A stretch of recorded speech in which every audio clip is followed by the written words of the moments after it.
The event was attended by New Zealand ministers, members of parliament, central and local government officials, members of the diplomatic corps from many countries including Malaysia, Indonesia, Pakistan, Iran, Singapore, USA, Britain and Russia, 3 visiting scholars from Saudi Arabia and members of the community at large.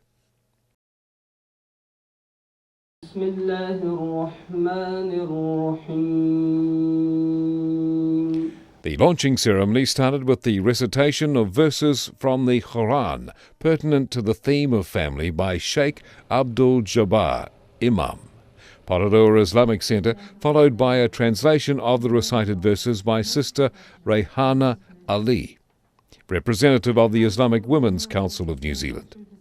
ألم تر إلى ربك كيف مد الظل ولو شاء لجعله ساكنا. Bismillahirrahmanirrahim. In the name of God, the most compassionate, the most merciful. Are you not aware of your sustainer through his works?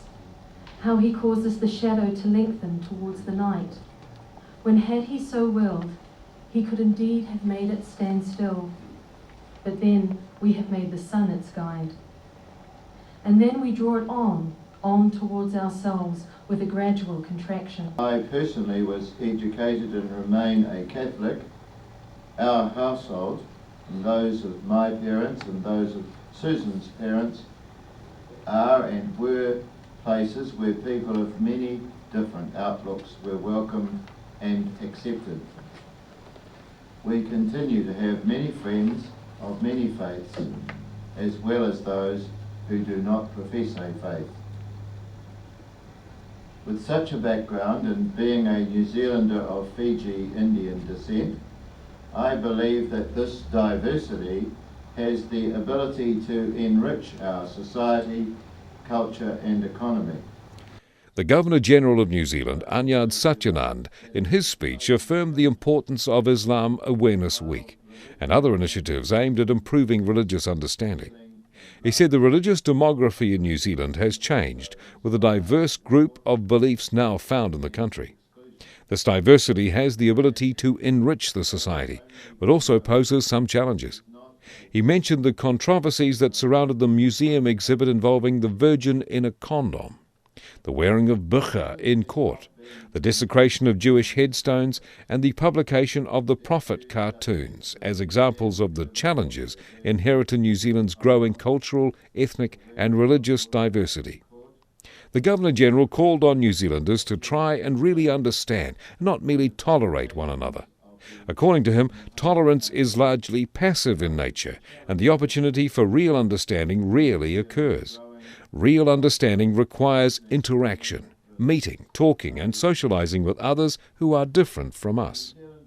The Federation's decision to establish the Harmony Awards to recognise the contribution of New Zealanders in improving understanding and relationships between Muslims and the wider community is also another welcome move. It also means getting to know people as individuals in their own right and not as automatons whose behaviour may be dictated by cultural or religious imperatives. He said events like Islam Awareness Week are important steps in breaking down the barriers between people of different cultures and religions, and encouraging interaction by people at the community and neighbourhood level. He cited the speech of Governor Hobson at the signing of the Treaty of Waitangi to underscore the fact that a sound basis for religious understanding has been established in New Zealand, a basis that New Zealanders must continue to build upon. Māori custom indicates that even as this nation was founded 168 years ago, a sound basis for religious understanding was established. It is a basis that New Zealanders must continue to build upon. And it is therefore, ladies and gentlemen, with great pleasure that I officially open this year's Islamic Awareness Week. This is the 5th year that the Federation is hosting the Islam Awareness Week.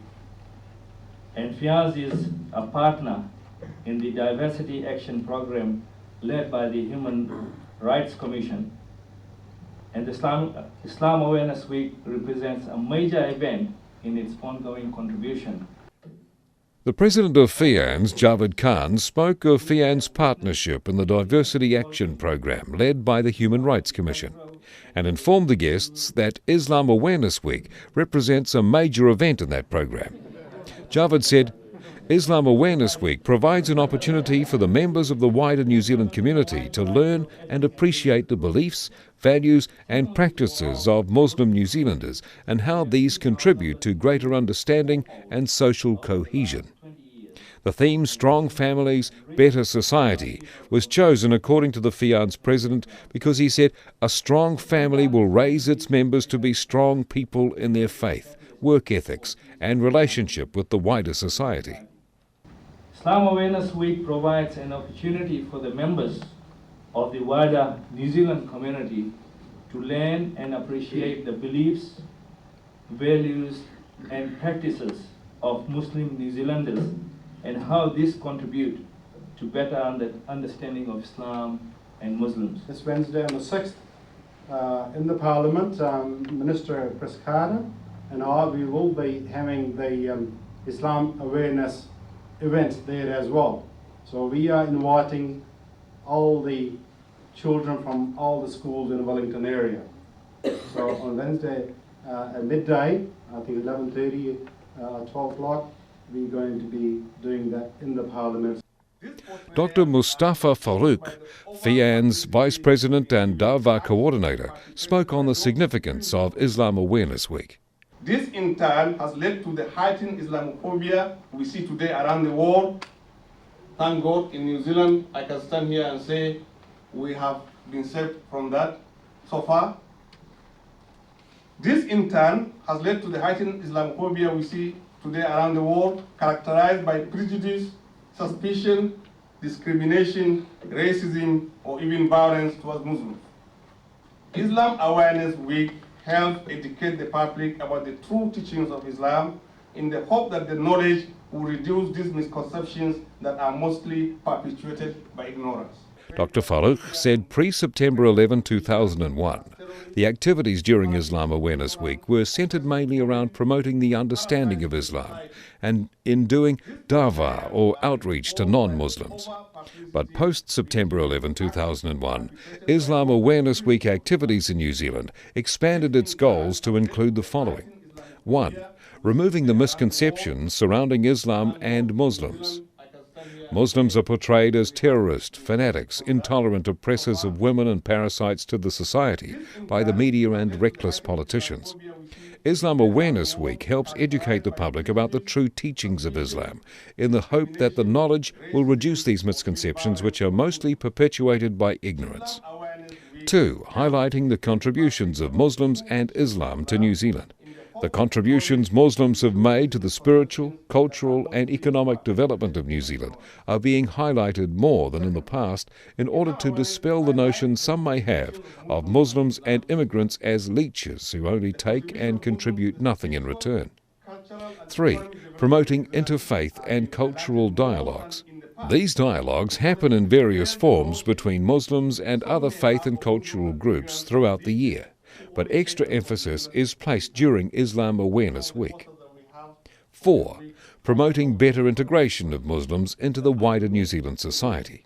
Islam Awareness Week activities also teach New Zealand Muslims to better understand and respect the many cultures and values that make New Zealand what it is, a multicultural, multi-religious society. And 5. Supporting New Zealand government and other non-governmental organisation initiatives. New Zealand Muslims have not suffered any harassment in the hands of their government, as did Muslims in other countries around the world post 9/11. In addition, a number of initiatives taken since 9/11 by the New Zealand government have had a positive impact on Muslim New Zealanders. For these and many other reasons, New Zealand Muslims, under the auspices of their umbrella organisation FIANZ, decided in 2004 to make Islam Awareness Week a yearly national event to promote understanding and build bridges with the wider New Zealand society.